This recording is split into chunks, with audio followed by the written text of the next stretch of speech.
When the workday's done and the lights are low, there's a place to go where the tech minds flow like the truths you hear with a beer or two from a mate who's been there, who's guiding you through insights from the best, the Incentric crew. They got stories, smarts, and something new.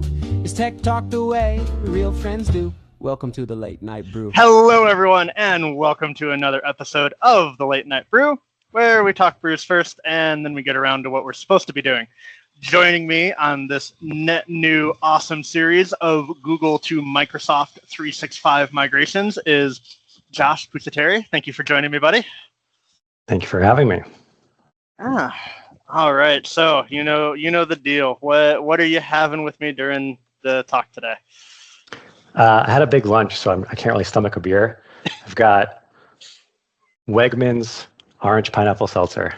Oh, nice. I love a good seltzer. I have no shame, man. It's enjoyable. It's delicious. My favorite seltzer right here.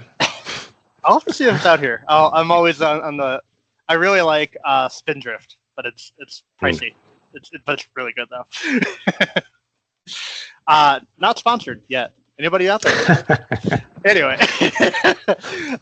for me, I've got my lunch was relatively small. It was healthy, so I argue that's more than enough reason for one. I've got a Hefeweizen. I love a wheat beer. This one's Trader Joe's, so it's value wheat beer. Nice. It's good stuff. All right. So Google to 365. Let's start with what would cause what are organizations, getting themselves into when they look at this, and why would they be looking at this kind of shift? Yeah, it's come up a lot. So there's a handful of reasons. I think the first is Google just hasn't really caught up with the security that Microsoft can provide. Also, I feel like the Google licensing is kind of lacking. It's kind of a one size fits all, where Microsoft you can really get granular with. Okay, I want enterprise licenses. I want small business licenses. I want kiosk licenses for frontline workers. Right? Google doesn't really have that, and it gets kind of expensive. So people found Microsoft licensing a bit better, a little more economical. But really, it comes down to the security. That's really the biggest thing I've seen is people say, hey, Google just isn't cutting it for me right now. I want to keep a secure environment. I want to do labeling. I want to do all this crazy, security stuff, and Google just can't do it. Yeah, they're still very that personal use, just scaled personal use model. It seems like. For obviously, like you were saying, they're two different beasts. You and I have been in the IT long enough. We know users are phenomenal at change. So, what are some of the, I'm sure we'll touch on it as we get into it. What are some of the high-level major expectation management moments that organizations really need to consider? Yeah, it's really the whole thing. And I say that because specifically Google migrations. Yeah, Google migrations are not. We move data. That's great. Google migration is really a change management and adoption migration, essentially, because you're fundamentally changing how users are accessing their day-to-day life.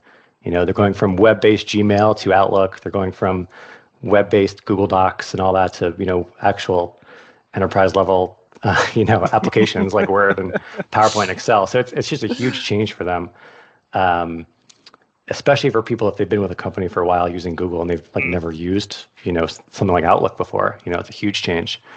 The whole platform's different. How to share, how to access things. It'll be eye-opening for them, and if someone doesn't like change, it's not going to be pretty, but user communication, adoption, training, very, very key for any Google migration. Yeah.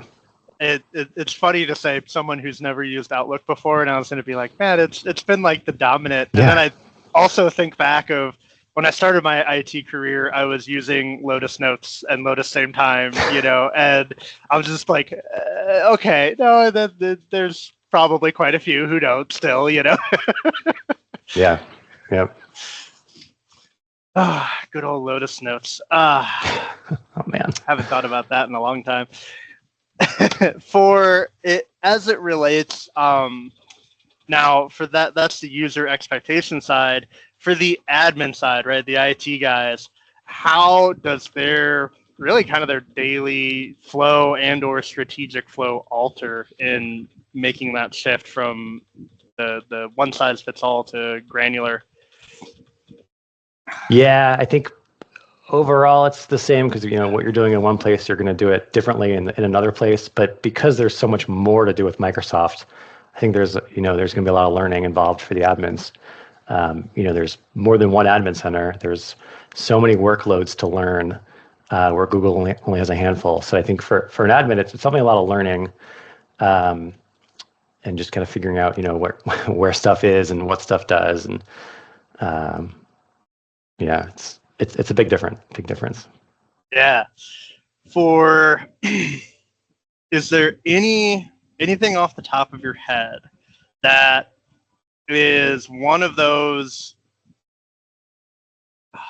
Sorry, I'm trying to think of the right way to phrase this. That's not. What are some of the pieces, parts, items, tools that there is no equivalent to, and walking into it, they need to be aware of and already considering how they're going to handle this? Yeah, I think you have your major workloads, email, documents. There's shared drives in Google, which roughly translate to teams or sites or groups. So it's kind of equivalent there. Then you have like the weird Google thing, the things that don't translate or don't have a migration path. Yeah. Like Google Chat, Google Meet. Teams exists on the other side, but can't really migrate. So it's almost like starting over. There's Google Forms, which has a forms on the other side, but that doesn't really translate over. There's Google Vault, which on the other side is retention, but that doesn't really translate over. So there's these things that are just like you just stop using them and then start using the new one, I guess, right? And there's not really a good way to transition across. But I feel like there's on the Microsoft side, it's all integrated. I feel like much better than on Google. So they kind of all blend together in a way that maybe makes it easier to digest. Once you get over there, yeah. Yeah, and I know some of those like Vault we'll get into as we start talking about like migration proper and planning and what that is, how you need to handle that, and the fun of Vault. Oh yeah. Yeah. I know this is always a big one, and I'm sure we'll touch on it again. One thing that I've always found is with Google, the user, how they use it, and or like the controls around how they use it are a lot more lax.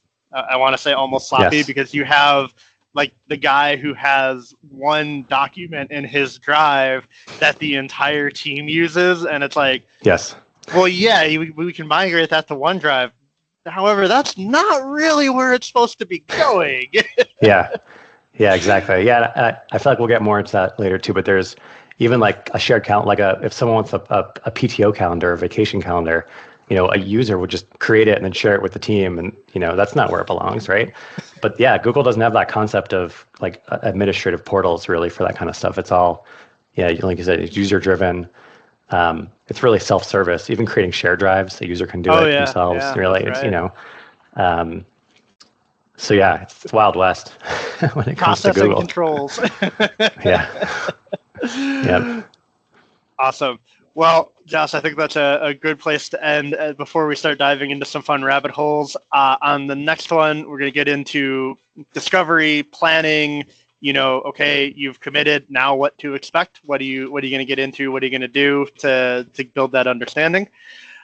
Please, if there's any information that you want to know or you want to reach out, all of our contact info is below. Otherwise, stay tuned. And Josh, until the next episode, sir. Cheers. Cheers.